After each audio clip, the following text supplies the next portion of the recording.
I live to bring praise.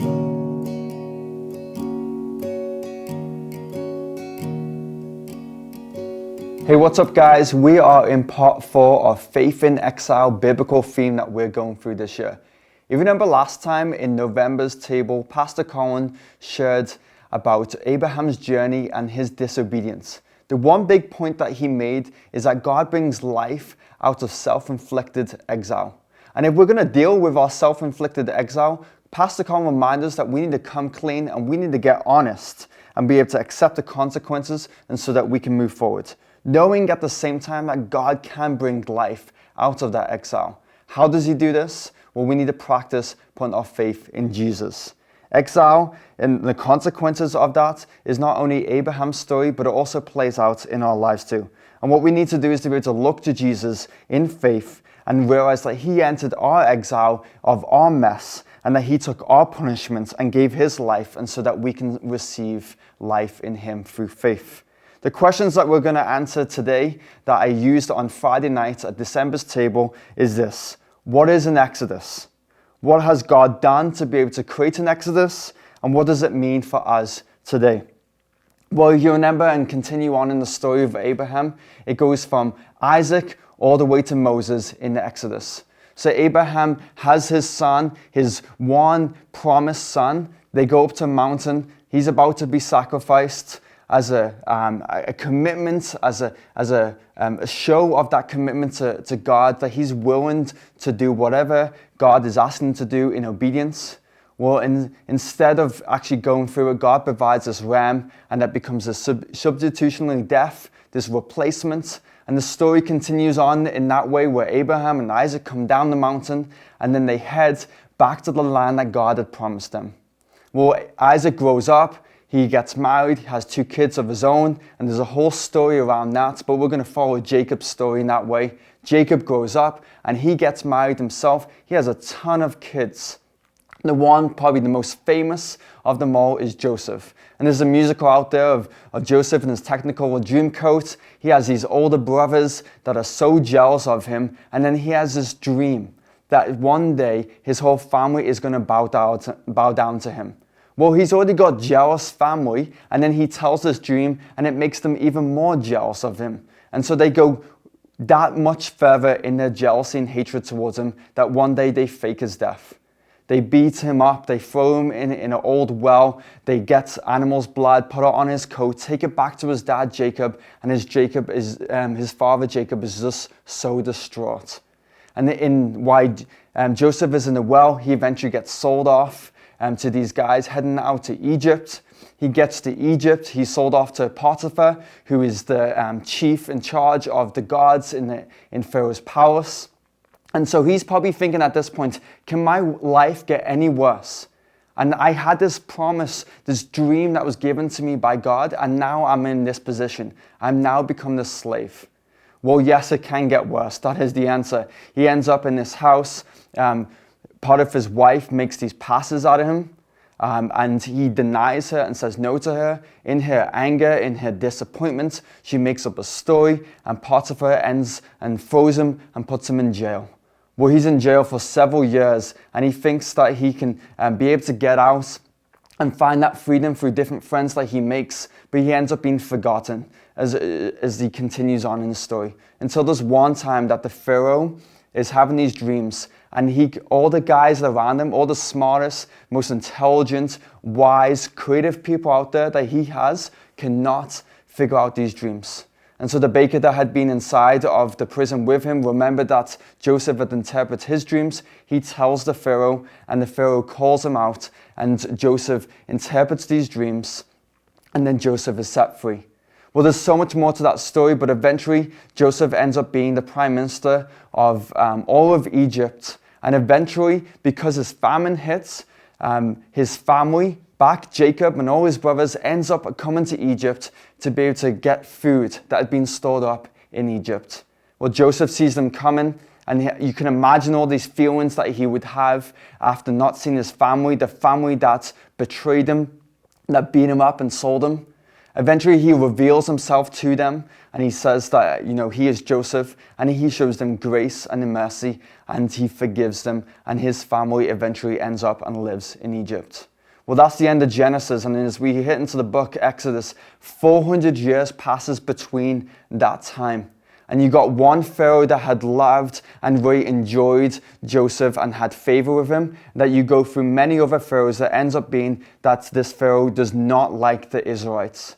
So this family of Jacob that had many kids continue to have many kids and many kids and many kids, and they grow out to be in the millions. And so there's this people group now living in Egypt, not the place that God had wanted them to be, in a new foreign land to them. So eventually they become slaves. They are mistreated. They are hated. They're clearly different from everyone else, and this Pharaoh is not liking them whatsoever. So much to the point, as we hit in the beginning of Exodus, that the Pharaoh calls for mass genocide. We don't really see that as we read the kind of children's storybook version of this story that is happening, this real life story. But that is the reality. There's a mass genocide that goes on, and he says all the baby boys need to be killed. Well, God has favor on one life called Moses, and his mother decides to do something quite radical and puts him in a basket that sails down the river in that way. So let me ask you the question, have you seen the DreamWorks movie, The Prince of Egypt? Well, that story is quite different. It is well articulated, it's well crafted animated video, but it is quite different from the actual story and the theme that is running out through it. We need to be able to read the story and be able to see it in its context. So I encourage you to read Exodus 1 verse 8 all the way to chapter 2 verse 10.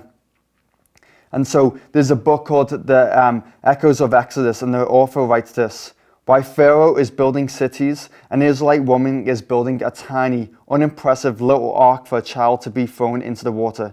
Yet this little ark, like Noah's, will become this vehicle through which God rescues the righteous through the watery destruction, foils the plans of the wicked, and creates a new nation in the midst of the old."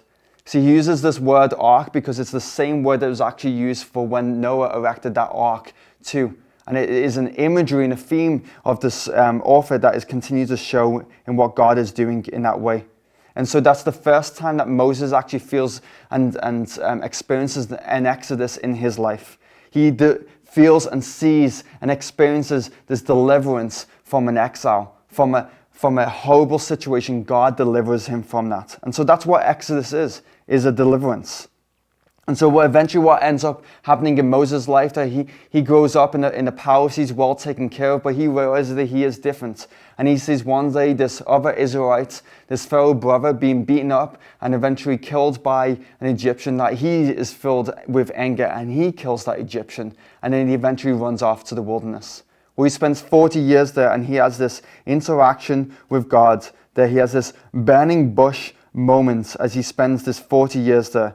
And so in Moses' time that he's spending out there, he has this radical, once-in-a-lifetime experience with God in the same mountain that eventually the Ten Commandments is shared from. God and Moses interact, and God tells him that he wants to send him back to Egypt to set his people free. And Moses goes, "Who? Who should I say that is sending me?" And God simply replies, "I am. I am the God." And so he goes back, and he calls and asks for Pharaoh to be setting his people free. Well, he says no, and so God sends 10 plagues. I'm quickly going through the story, but I want to be able to show you in the story what God does to be able to bring an exodus, to be able to bring deliverance upon people, that actually a story that becomes our story. So read along with me in Exodus 6, verses 1 to 8. This is what God does for an exodus. He first of all shows that there is deliverance from an enemy. God then actually brings about that deliverance. And then why does he do it? It's because it's a result of a promise. And again, why does he continue to do it? Because he hears the cry for salvation. The Israelites were crying out for that deliverance. What is deliverance to and from? It is from a foreign land into a new land. It is a slavery, being freed from slavery. That is the first time the word redemption is used in the Bible. What happens at the end of this? Well, they become God's people. And then the last thing, how does this all become about?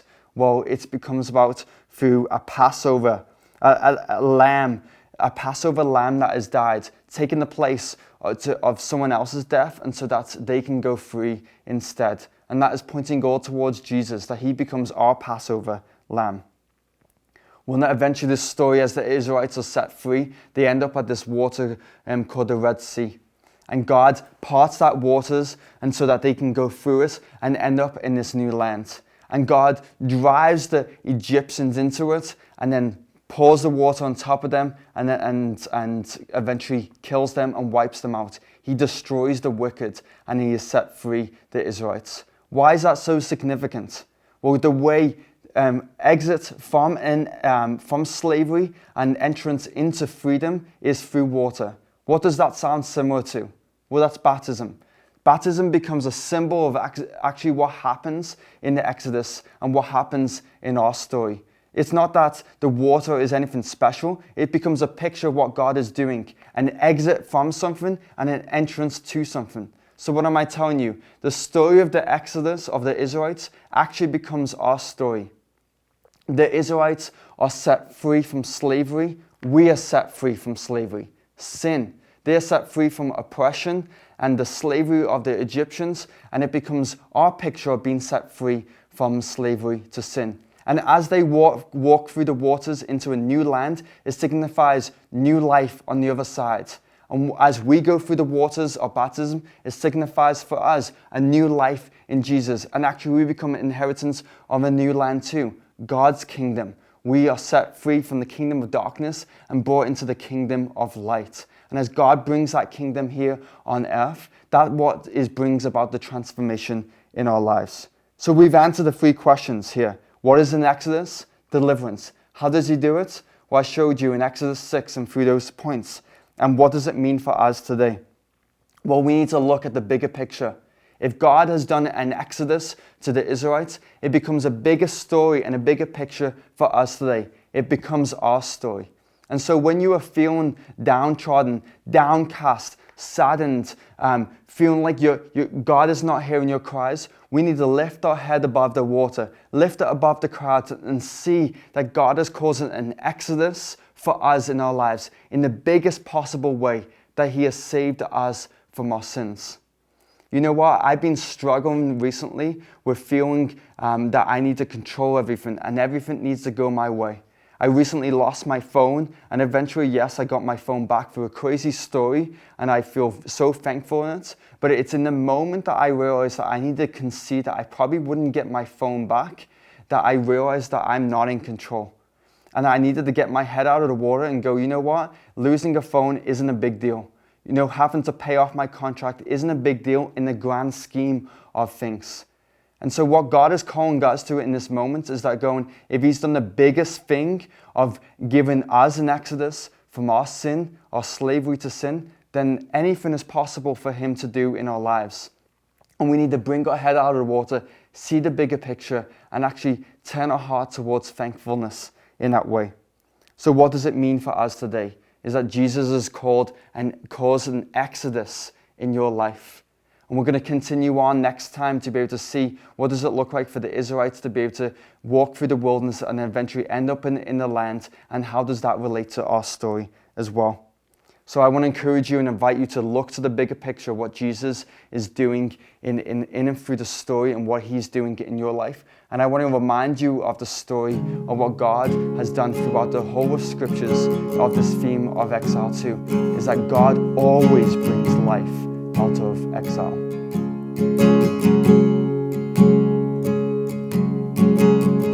In the chaos, in confusion, I know you're sovereign still.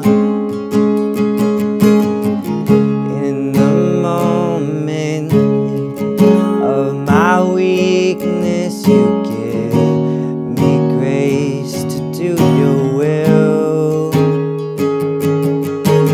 When you called,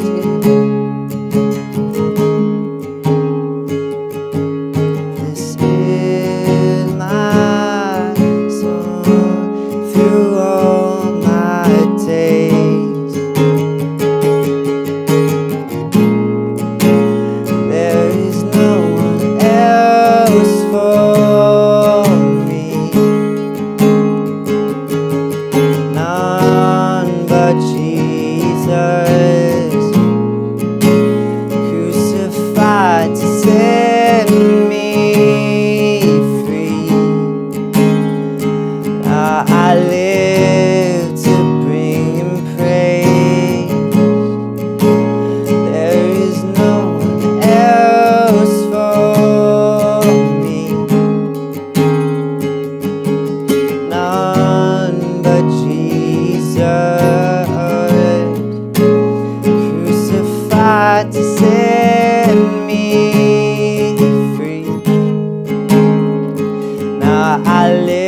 is in you, Lord.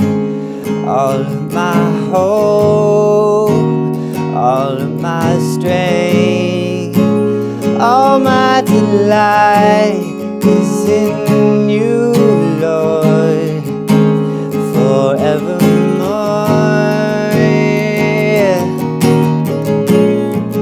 Yeah, all my delight is in you, Lord.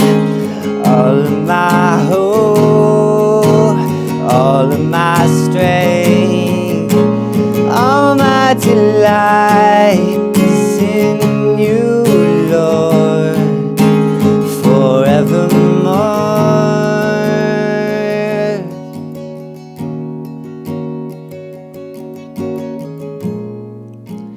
There is no one else for me, none but Jesus, crucified to set me free. Now I live to bring Him praise.